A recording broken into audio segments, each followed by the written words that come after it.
presidential election, you'll hear a lot of this. What do the national polls look like? Hillary Clinton's national lead. Nationally, Joe Biden is currently ahead. But these national polls don't actually... Yeah, literally the national polls are literally irrelevant. We saw that in 2016 especially. Like, literally Hillary Clinton won the national vote. Like, most national polls were correct. They were probably going to be correct in 2020. Nationally, Joe Biden will definitely win the popular vote, like, no contest. It's just literally battleground states, the Electoral College, where Donald Trump's literally... The Electoral College, like, the Republicans know how to get the Electoral College every time. They literally... It bothers me. It bothers me so much. Actually tell you who's going to win. Throw the national polls out the window. They don't matter at all. What matters are those swing states. Ah, yes, the swing states. Most democracies around the world elect their head of state with a popular vote, so whoever gets the most votes wins. But in America, we do it a little differently. The US is the only country that picks its president using something called the Electoral College. It's made up of delegates from each US state. When Americans vote for president, what they're actually voting for is who their state will vote for. This is why, every so often, someone wins the presidency without winning the popular vote.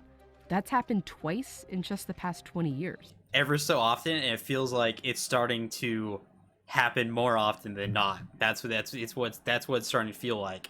You know, it didn't happen in 2008, 2012 because Obama literally destroyed, but it feels like it's starting to happen even 2012. I'm scared about it happening in this election. It feels like it's starting to happen more often than not. The majority of Americans... And the only reason why it hasn't been replaced is because the Republicans are the ones winning through the Electoral College and not national polls or national popular vote. Literally, if the Democrats were winning through Electoral College, it would have already been switched. Americans do not like the system, and haven't for a long time. Both political parties have made attempts to get rid of it. So, see, the 61%, I'm sure this is like a national poll, but people in Pennsylvania, Ohio, Florida, they think it's amazing because they feel like they're more important. They feel like they get to decide, so they don't want to give it up. I love how like the argument's like, oh well, people won't campaign if there's a popular vote. They'll only campaign in like LA and all the highly populated. Do you see people campaigning in South Dakota, North Dakota? Like, it literally, people aren't campaigning in these places anyways. So like, it's not gonna switch anything. Like, you don't see people in these small. So why does the U.S. still use the Electoral College, and who actually benefits from it? The Electoral College is based on how people are represented in Congress, where each state has a number of representatives based on its population, and every state also gets 2 senators. So, for example, let's look at Texas, which has a huge population, and Vermont, which has a really small one. Texas, because you just see everyone campaigning in Vermont all the time, has 36 representatives. And just until this election, you see everyone campaigning in Texas. Just till this election, you see everyone campaigning in California. Nope, it doesn't. Literally, no presidential campaign has probably stepped foot in California. Like, literally, it's just so stupid. It's just so stupid. No one's gone to these states. Now they're starting to campaign in Texas because it's up to it's kind of split. You know, maybe they could flip it, but still, like, in Congress. Vermont only gets 1. Representatives in both states each represent roughly the same number of people. In the Electoral College, a state gets the same number of delegates as their congressional representatives, plus 2 for each senator. So Texas has 38 electoral votes, Vermont has 3. But this combination makes the number of people each delegate represents way different between states. In Texas, 1 electoral delegate represents 3 times the amount of people as 1 in Vermont. And that makes each individual person's vote in Vermont a lot more influential. The Electoral College creates discrepancies like this all over the country. A voter in Wyoming is worth 3.5 times as much as a voter in California. And the winner of the presidential election is the candidate who gets 270 or more of these Electoral College votes. These are the results of the 2016 election by state. You're probably more familiar with this version of it, a map of red states and blue states. But this chart they like to call it the red wave. The country's red. It's a different story. They think land votes, apparently. No state is actually all red or all blue. But almost every state awards its electoral votes the same way. The candidate who gets the most votes in a state gets all its electoral votes. There's only 2 states that split the electoral, which I don't know if I like What do you guys think? Like splitting the electoral votes in a state, so like it gets the percentage wise. I get that's probably better than just giving all or nothing. Maybe we should. Maybe that's. But there's no way that it's only happened in 2 states. But that might be better. It's just at least splitting who gets the votes.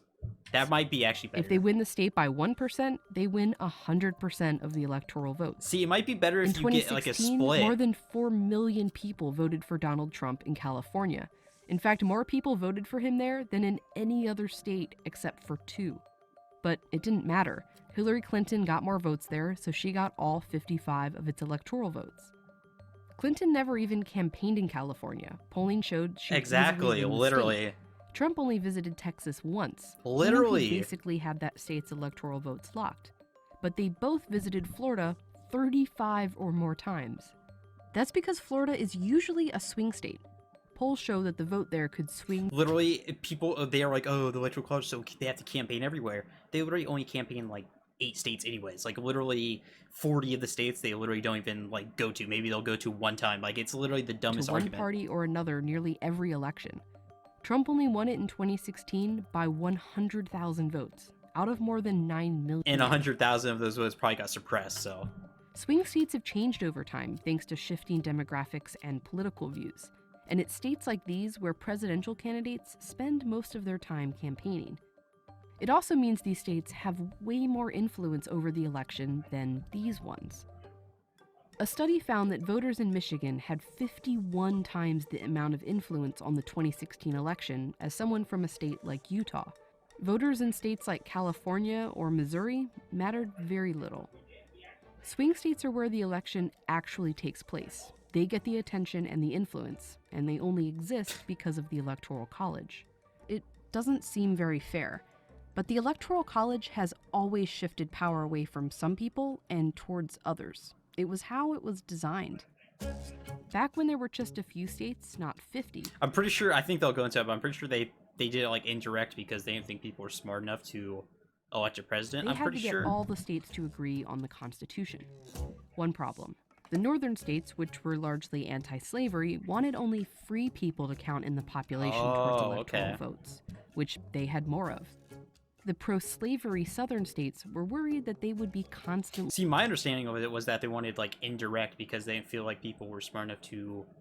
I feel like there's so many different stories about how the Electoral College was founded. Like, I feel like there's, like, 5 different stories. And wanted enslaved people to count in determining the population. As a compromise, they settled on something called the 3/5 Clause. It established that an enslaved person would only count as 3/5 of a person.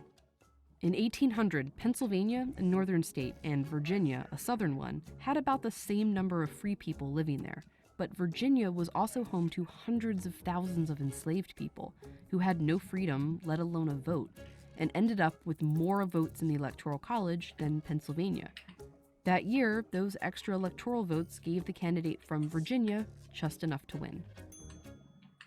Even after the U.S. finally abolished slavery and eventually gave Black Americans the right to vote, white Southern leaders found ways to keep them from voting, like with discriminating laws like poll taxes and acts of violence. This meant they continued to have overrepresentation in the Electoral College on behalf of a large population that couldn't vote. The first time Congress attempted to replace the Electoral College with a simple popular vote was back in 1816. Damn. But senators from southern states blocked it, saying it would be deeply injurious to them.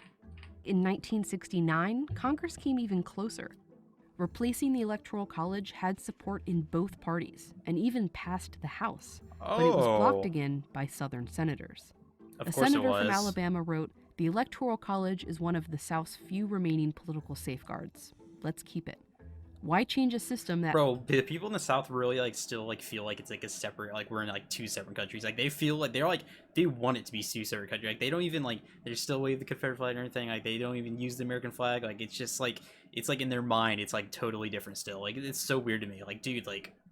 And those are the ones that argue, if you don't like it here, then you should leave the country. When they're literally waving a Confederate flag. Like, literally, it's like...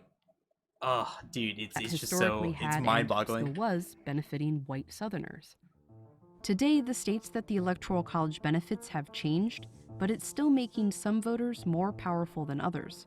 If we look at the states with a lot of electoral votes for not a lot of people, and the states with a little electoral votes for a lot of people, these states are a lot wider and less diverse than the rest of America. And many of these states are Republican strongholds. These tend to vote Democratic. That's one reason the two most recent Republican presidents have won the Electoral College without winning the popular vote. And since it's currently Democrats that are primarily disadvantaged by the Electoral College, they're the ones leading the charge to replace it with a popular vote. Bro, if it was Republicans that were disadvantaged by it, dude, it would have already been popular vote. Guarantee it, dude. Guarantee it. Guarantee it. But they literally just run over the Democratic Party all the time. But as politics have changed, the people most critical of the Electoral College have too. In the 1948 presidential election, New York ended up being the major swing state. A congressman from Texas said, "I have no objection to the Negro in Harlem voting, but I do resent the fact that his vote is worth 100 times as much as the vote of a white man in Texas." Swing states change. What doesn't is that the Electoral College gives certain people more power to pick the president. And its biggest defenders have always been those who benefit the most from it.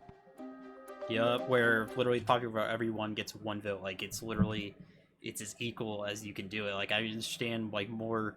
the only argument is that, like, literally in more urban areas, there's going to be more of one party. But that's just how it is. Like, there's no... You're deciding land versus people at that point. That's like, because in more rural areas, which is usually more Republican, of course they're together, so it's gonna be more Republican. Just like in liberal areas, there would be more liberal, but that's where more people are. So basically, just because there's less people in these southern states, they want to have like the Electoral College, which is literally this dumbest thing in the world. It's literally broken. So yeah.